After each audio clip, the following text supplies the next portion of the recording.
અમદાવાદ જિલ્લાનું ધંધુકા શહેર, જેને સાંભળતા જ જોવા જઈએ તો 2022નો જે 4 વર્ષ પહેલાનો કિશન ભરવાડનો હત્યાકાંડ આપણી નજરે સમક્ષ આવી જાય. એ જ મામલો હજી ભૂલાયો નથી, ત્યાં ફરી એકવાર ધંધુકામાં એક હિન્દુ યુવાનની ગઈકાલે હત્યા થાય છે. હવે શું છે સમગ્ર મામલો, તેના વિશે વિગતે ચર્ચા કરીશું. નમસ્કાર, હું છું પ્રથમ મોદી, આપ જોઈ રહ્યા છો નિર્ભય ન્યૂઝ. ધર્મેશ ગમારા એક એવું નામ જે માત્ર પોલીસોની ફાઇલોનો હિસ્સો બનીને જ કદાચ હવે રહી જશે. પણ સવાલ એ છે, શું ધંધુકા ફરીથી એ જ રસ્તે જઈ રહ્યું છે જ્યાં ધર્મના નામે લોહી વેડફવાનું સામાન્ય બની ગયું છે? આજે આપણે સમજીશું કે કેવી રીતે એક સામાન્ય બાઇક ઓવરટેક કરવાની નાનકડી બાબત ધંધુકાને સળગાવવાનું અત્યારે એક નિમિત્ત બની ગયું છે. ઘટનાની શરૂઆત થાય છે ધંધુકાના નસીમ સોસાયટી પાસેથી, જ્યાં રસ્તો સાંકડો હોય કે ઉતાવળ વધારે એ ખબર નહીં, પણ બે બાઇક સવારો વચ્ચે એક સામાન્ય બોલાચાલી થાય છે. રિઝવાન અને ધર્મેશ ગમારા, આ બે નામની વચ્ચે તકરાર માત્ર એક ગાવ પૂરતી નથી હોતી, પરંતુ જે ધંધુકામાં જે આખો અત્યારે મામલો ગરમાયો તેના કારણે આખી આ જે છે ગરમાવો ઊભો થયો છે. રિઝવાન પાસે છરી હતી અને તેના મનમાં કદાચ નફરત પણ, કેમ કે ધર્મેશ પર છરીના ઘા ઝીકવામાં આવે અને તેની સાથે જ ધંધુકાની શાંતિ પણ જોવા જઈએ તો આની પર ઘા ઝીકાઈ ગયા છે.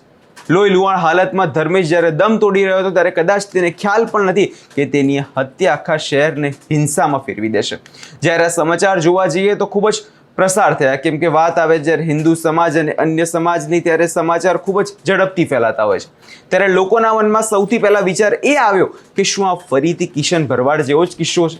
કેમ કે આ શંકા હિંસાનું સૌથી મોટું જોવા જઈએ તો અહીંયા ટર્નિંગ પોઈન્ટ છે કે જોતામાં ટોળાએ રસ્તા પર ઉતરી આવ્યા અને જે રોડ ઉપર જે મુખ્ય સર્કલ છે ત્યાં જેટલી દુકાનો છે 20 થી 25 દુકાનોમાં આગ ચાંપી દેવામાં આવી. અને લોકોનો આક્રોશ જે છે તે નવો નથી, કેમ કે જે સમયે કિશન ભરવાડનો જે કિસ્સો સામે આવ્યો હતો તે સમયમાં હિન્દુ સમાજના લોકોમાં આ જ પ્રકારે રોષ જોવા મળતો હતો.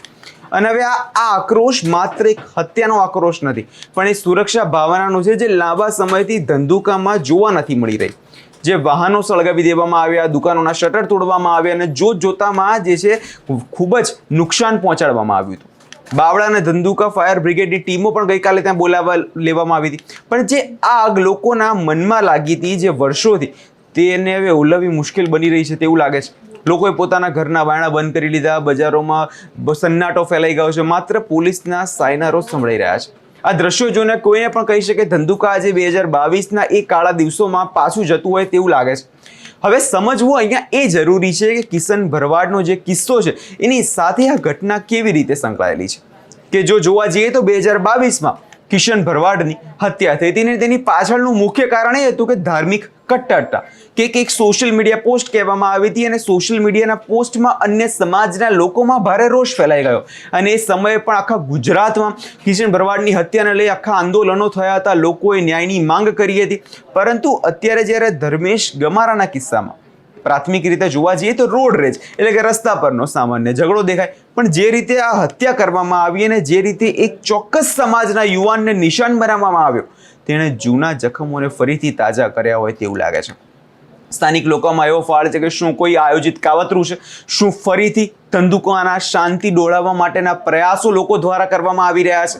કેમ કે જે સમયે કિશન ભરવાડનો બનાવ બન્યો હતો તે સમયે પણ ખૂબ જ આંદોલન થયા હતા, તોફાનો ફાટી નીકળ્યા હતા. પરંતુ હવે એ જ પ્રકારનો મામલો ફરી બનતા હવે ક્યાંક ને ક્યાંક લોકોમાં એવો ડર છે કે શું ધંધુકાની શાંતિ ડહોળવાનો પ્રયાસ કરવામાં આવી રહ્યો છે? પોલીસ માટે આ સૌથી મોટો પડકાર એ છે કે તેઓ હત્યાને માત્ર એક અકસ્માત ગણીને ના ચાલે, પણ તેની પાછળના ઊંડા મૂળિયા તપાસે. જિલ્લા પોલીસ વડાનું આખું તંત્ર અત્યારે ધંધુકામાં છાવણી નાખીને બેઠું છે. મુખ્ય આરોપી રિઝવાન પકડાઈ ગયો છે અને 25 લોકોથી વધુની અટકાયત કરી લેવામાં આવી છે. એ જ લોકો છે જેણે ગઈકાલે દુકાનોમાં આગ લગાડી હતી, તોફાનો મચાવ્યા હતા.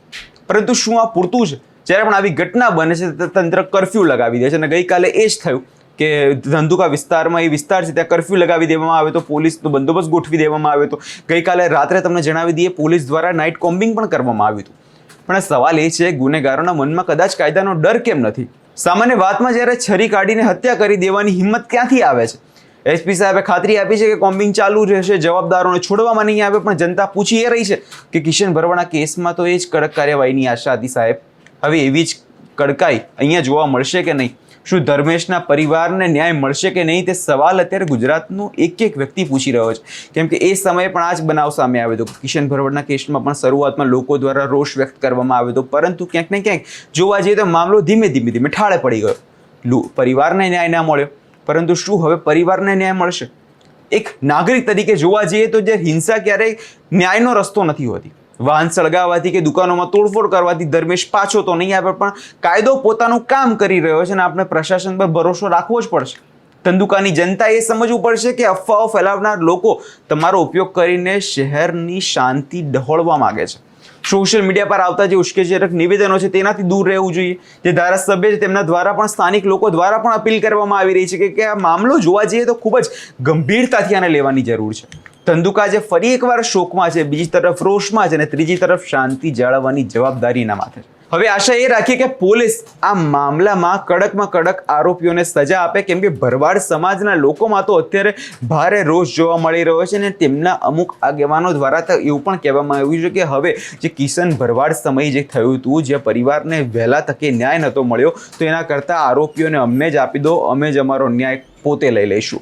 હવે જોવાનું એ રહેશે આગળના સમયમાં થાય છે શું. આ વિષયને લઈને તમારો શું અભિપ્રાય છે અમને કમેન્ટ કરી ચોક્કસથી જણાવજો અને અમારી ચેનલ નિર્ભય ન્યૂઝને લાઇક, શેર અને સબસ્ક્રાઇબ કરવાનું ભૂલશો નહીં.